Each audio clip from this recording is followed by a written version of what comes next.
Madonna of the Dry Tree, or Our Lady of the Barren Tree, is a small oil-on-oak panel painting dated c.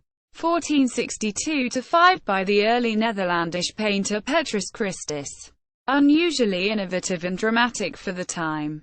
It shows the Virgin Mary holding the Christ child as she stands on a disembodied dead tree trunk, surrounded by the circular briars of a crown of thorns, giving the work a haunted, spectral air. The painting seems to reference imagery from the Book of Ezekiel, with the tree a representation of the tree of knowledge from the Garden of Eden, which had run dry and withered, but flowered again with the birth of Christ.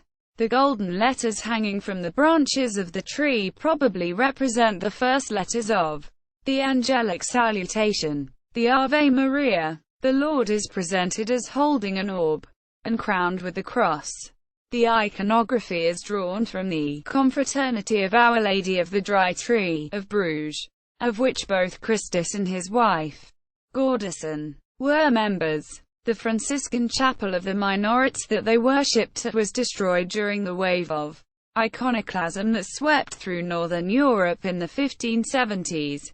Description: Mary is dressed in a long red robe with a green lining, the folds deeply cut in an almost sculptural manner.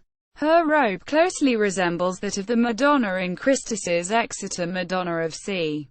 1444, leading to speculation that the work is from an earlier period than the assumed c. 1462–65, unusually for a Madonna of the time. Her face is largely unidealized, the features less soft or rounded, and her expression less presupposing than in his later Madonnas or even secular female portraits.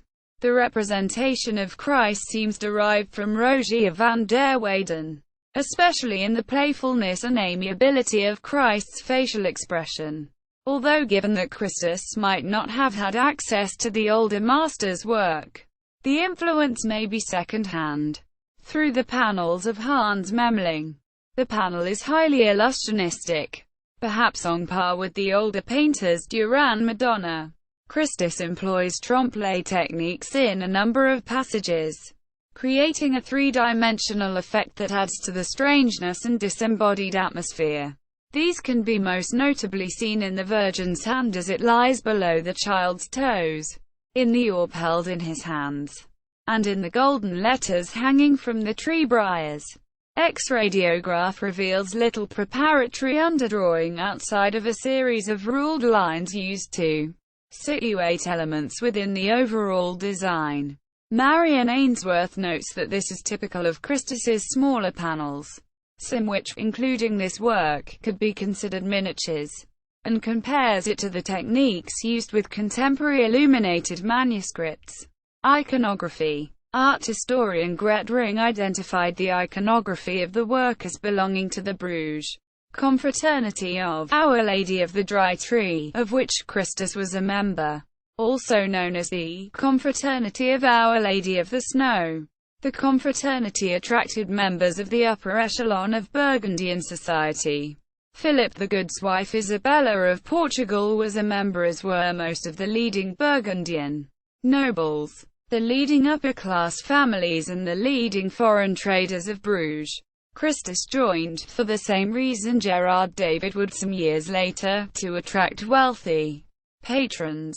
Sometime between 1458 and 1463, the confraternity, first documented in 1396 but almost certainly established earlier, met at the Bruges Franciscan friary in a private chapel with its own altar. Its popularity waned after 1515. The friary was destroyed in 1578 during the religious wars. In the 17th century the confraternity moved to Eekhout Abbey. It was dissolved in 1821.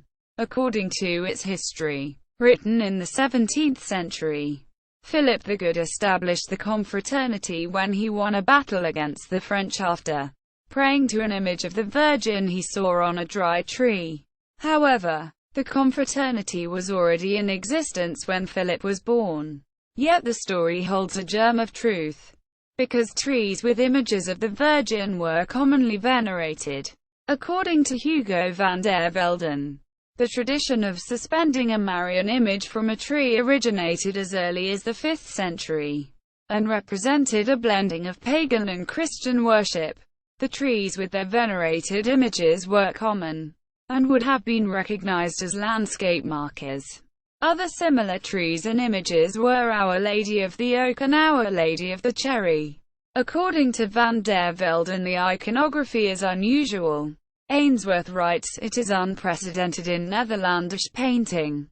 It is thought to form its basis from text in Ezekiel chapter 17:24. And all the trees of the field shall know that I the Lord have brought down the high tree, have exalted the low tree, have dried up the green tree, and have made the dry tree to flourish. The formation can be read as a somewhat bitter representation of the tree of knowledge, but wilted and thorn-ridden, presumably because of original sin, and which will only return to life on the coming of Christ.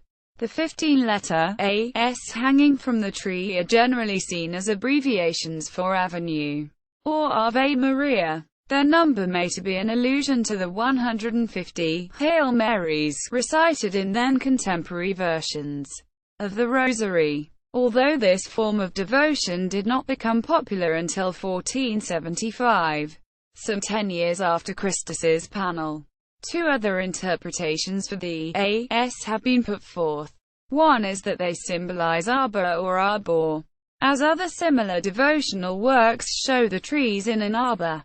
Hugo van der Velden suggests the possibility that the piece might have been commissioned by a member of the Confraternity. Anselme Adorns, a man interested in devotional work evidenced by his possession of Van Eyck's St. Francis, receiving the stigmata, influences and provenance. The panel influenced Peter Clarison's the Younger's 1620 triptych Our Lady of the Dry Tree, which drew from the same sources and is equally dark in tone and theme, but lacks the dramatic impact of Christus's panel. The painting was first recorded in a private collection in Belgium before 1919. It was acquired by the Musea Thyssen-Bornemisza, Madrid in 1965. Notes. Sources: Ainsworth, Marian, Petrus Christus, Renaissance Master of Bruges, New York, Metropolitan Museum of Art, 1994. ISBN 0-8109-6482-1. Ainsworth, Marian. The Business of Art.